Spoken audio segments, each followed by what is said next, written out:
Welcome to Free Infantry. Today we're going to go over the basics of setting up your account, setting up the game for playing, and the basic concepts about gameplay. Before we get started, please add our Discord.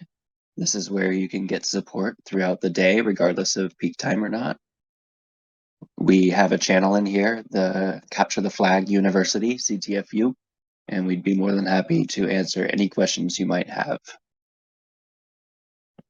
So Infantry is a completely free to play. You'll get access to the entire game as soon as you install. No microtransactions, no nonsense. Click sign up. Pick a name, password, email, password reminder, and you'll instantly be signed up.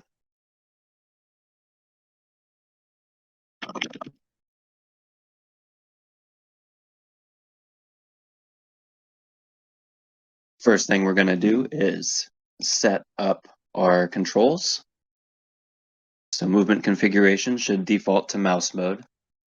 This means that your cursor is going to rotate your soldier to face his gun towards where your pointer is.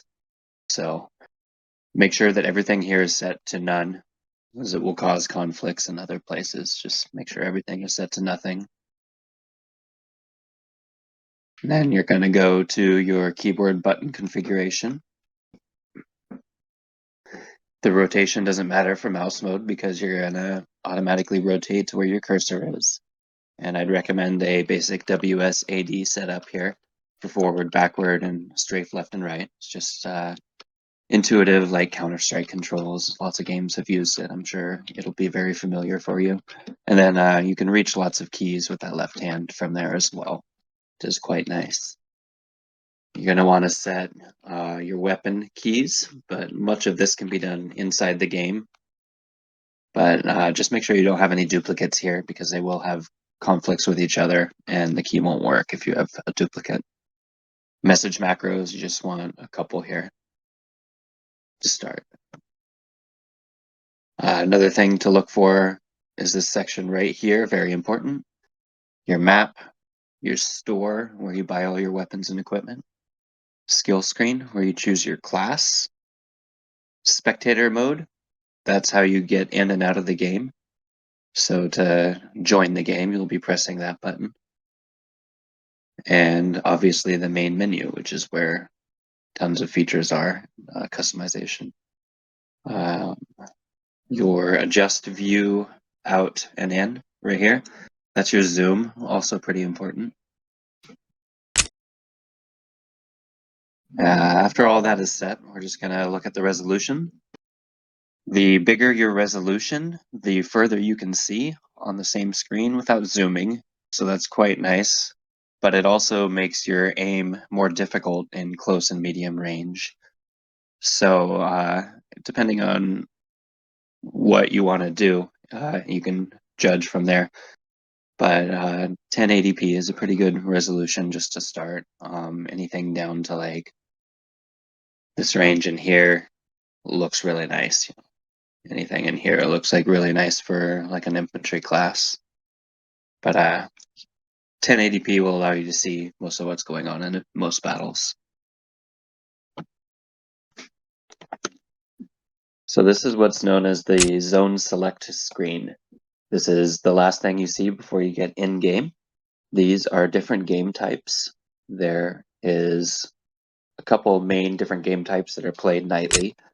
Capture the flag, where two teams compete for 4 flags. You got to hold all 4 flags for 90 seconds without the enemy team touching one, because they can abort that timer and reset it. And we have skirmish, which is team deathmatch. It's USL and SK. That's the team with the most kills after 30 minutes wins. And then we have some bot zones, which you can play when there's nobody online, or to warm up, or to test settings and things like that. So we'll jump into one of these. Over here, you have your alias, and this is actually what people will see in-game. It's not necessarily the same as the account name that you made. So make an alias. It does have to be unique. It won't let you make one if someone else already has it. And we'll just go ahead and enter the zone.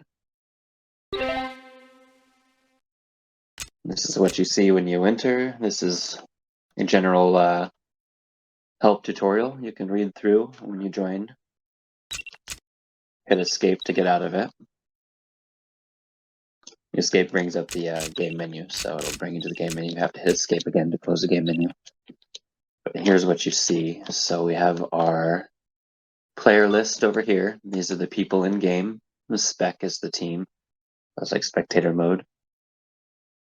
Our list of weapons and equipment over here. Weapons are going to be green. Consumables will be blue. And equipment, armor, things like that, utility slots, those are going to be yellow. And then just your ammunition is white. Down here we have our chat box. We'll get into sending messages in a few here. I want to get to setting up weapons first. So we talked earlier that you could set up most of your weapon keys in game. PDW is a weapon here. Just go ahead and right click it. You'll have your list of weapon keys here. Whichever one you select is the one it's going to be assigned to. If you want to reassign the key, simply hit the R key. You see here it's reassign key, and the R is blue. So anything that's blue, that's like something you can press and it'll make it happen. So hover over this and hit R, and you can assign a new key there.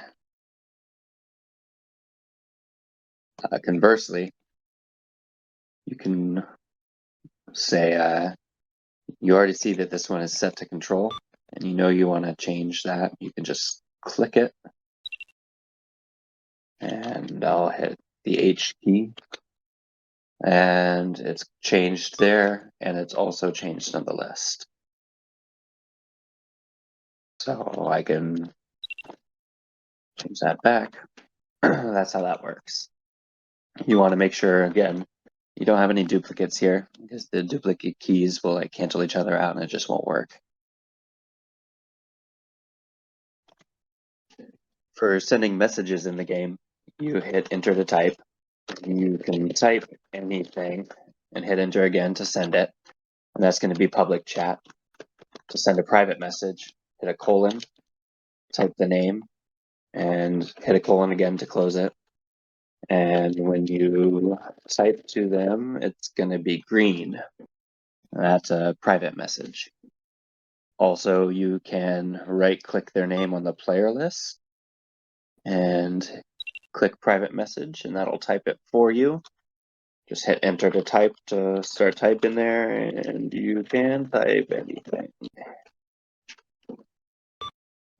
Also, like we talked about earlier, you can also just hit P after you right-click it, because that's like a little shortcut there, and that'll also accomplish the same thing.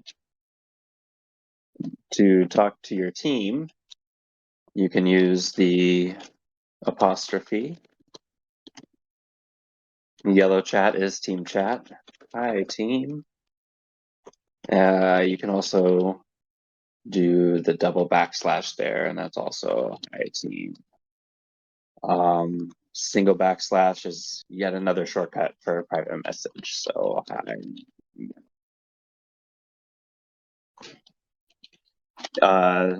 this one isn't used very much, but you can do team to team chat, and that's the quotation mark, and that's just going to be dark blue. You see these little notifications here: T for team, P for private, E for enemy chat, I'm assuming.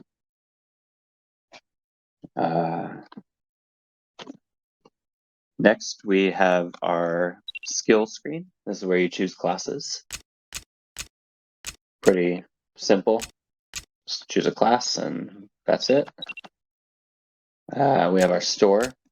This is where you can spend cash to buy things. And there's a slider here, allows you to buy multiple quantities of things.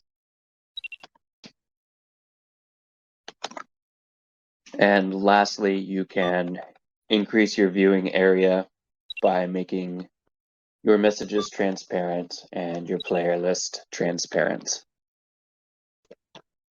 Some people prefer opaque for chatting, and I don't know why you would prefer this, but it does exist. And then you can hit F4 to expand your chat. This is good, like between games or if you're in a conversation or something like that, and then just F4 to drop it down again.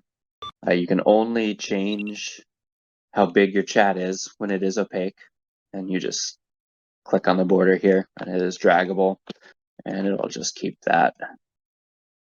Also over here, you can drag this, and the shortcut is F2 for bringing it in and out. So you can have it all the way in, all the way out. I like to keep it sort of like this when I'm playing, so I can see as much as possible, but I can still see pretty much what the items are and pretty much who the people are. Let's go ahead and join the game. So I press the spectator button, and that put me in the game. Every zone is going to start you in what's called the drop ship. It's where you can access class changes and the store. You can't do that when you're out in the battlefield. Every dropship is going to have a place to leave. In skirmish mode, you'll just walk out. In CTF and bots, and go in these portals and warp you to the battlefield here. You can see my mouse cursor is rotating my guy.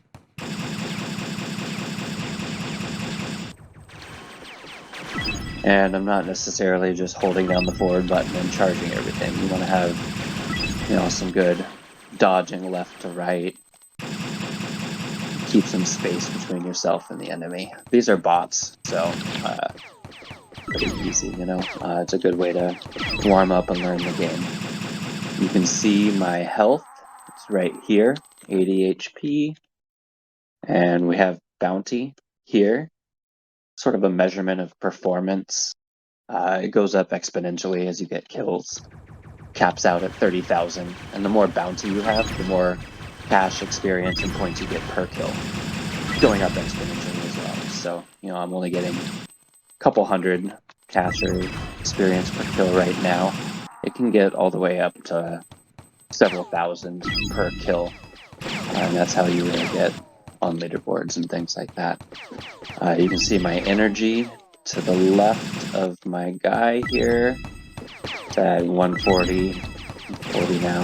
That's what's used for various utilities. I also have it set up down here on the bottom, which is pretty useful. Let's go over how to do that. It's under options, miscellaneous options, warning energy percentage. I like to have that at 98% so I can see my energy pretty much as soon as I use it. And then graphic options, energy bar, bottom. You're going to want that energy bar on because it's a nice way to keep track of your energy. Otherwise, you're going to have to look at your energy down here, and it's not a very nice graphic. It's tiny, and you don't want your vision stuck on this little tiny thing when you're trying to win a fight or whatever. You have your mini map down here. You right click it to change the size. And it drags. F3 will toggle the big map, which also you can right click to change the size. You just keep right clicking it until it goes, until it loops back around from tiny to the biggest size. So if you go too far, you gotta just keep clicking until you get back to the size you want.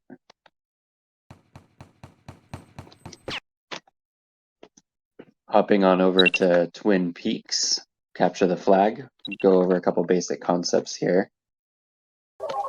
When you get in the game, again, you're going to have a dropship with portals to get out of here. But here you have purple items, which are like special things that your class just always has. You can't get rid of them. You don't need to buy them. You'll just always have them. So you have dropship recall, and that's going to bring you back to the dropship at the cost of all of your energy. You can do that at any time when you have full energy. It does require full energy. Then you have your repulsor field, which can only be used outside of the dropship. And this will knock bullets away from you. It's like you use it and you can save your own life with it. Repulses anything away from it, basically, you know, just like it says, repulsor. We have suit teleport. This allows you to attach to a teammate. That's what the lingo is. We call it attaching. So you'll select a teammate on your player list, click their name, or use the player list up and down buttons to select them, and press your suit teleport key, and you'll instantly warp to them for the cost of 500 energy. Very useful for grouping your team together, and it's the only way to get there without a squad leader summoning you. The only classes that can summon are squad leader and medic. Those are support classes. If you don't have those guys, or they're busy, or they're under attack, or their teleport is disrupted by there's certain equipment items that can disrupt teleport, then you're going to have to attach. So always, pretty much always attach. You'll learn as you go when to ask for summons, but to start, you're going to want to be attaching to play the game. There are a lot of weapon and armor combinations. It can be a little overwhelming, but there are some guidelines to help you learn. You're always going to want just one piece of armor and one generator. So whatever class you have, you're going to have access to a certain combination of armors and generators. You're always going to want just an armor and a generator. You'll learn what's good as you ask around and stuff, but basically play around with that. And then you're going to want under equipment fighting suit, your suit supercharger increases your energy regeneration by a lot. Alternatively, if you want, you can carry a heavy power cell instead of the suit supercharger, and that increases your maximum energy by a lot. Energy in Capture the Flag is also basically a type of armor. If you have high energy, you're going to take a lot less damage per shot. If you have low energy, you're going to take tons of damage. You'll get basically one shot by stuff. So regenerating energy and managing your energy is one of the key aspects to being a successful fighter. You have these consumables here in this zone called energizers. You get 2 of them, and those will increase your energy by 300 instantly. You can only use one at a time with a short delay in between them, like 1-2 seconds, something like that. So space them out as best as possible to increase your lifespan. They're usable by every single class in the game, so energizers are one of the most important things to know about here. I made a separate video about macros, so please watch that video if you'd like to know how to buy all of your consumables and ammo with one button press, and how to set all that up. Lastly, you have a maximum weight you can carry. It's in kilograms for whatever reason. So you can see your maximum weight by mousing over this number here. And that's your max on the left there. And then your current is what I'm actually mousing over. The percent is how overburdened I am. So if I go over that, so I just used a macro to buy a bunch of extra stuff. See, I'm now 100% overburdened because I'm carrying 88.87 kilograms, and I literally can't move. I'll drop some stuff and say I pick up 5 of those guys. They're pretty heavy. So I'm at 49.87 kilograms out of 45 max, and I'm now 48% overburdened. And oh, I'm so slow. Very vulnerable. I can die very easily if I can't dodge. So keep in mind your weight when you're setting everything up.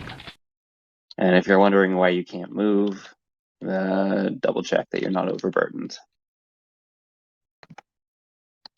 In the game menu, you can track scores for the session, current game, previous game. There's top 100 lifetime charts. You can see for the entire zone how people have done. And there is a help menu here with plenty of information about things that I've already covered in the video and things I might not have covered. So feel free to look through these, especially the Gambit's command listing. And then there is just all sorts of different setup you can do here. The obscuring wall display is something you can play around with. That'll change how the game looks. It's kind of preference there. Definitely check that out. I probably want your frame rate on. Tiny number down here. A little low because I'm recording. But, anything over like 100 is probably fine. Wait, really, you want a couple hundred at least. And lag chart. Check how everyone's ping is. That's pretty much it that I've wanted to cover for this video. I'm gonna put a link in the description and comments for our Discord and for the macros video, so you can check how to buy all of your consumables and ammunition with one button, among other things. Thank you for watching. Bye.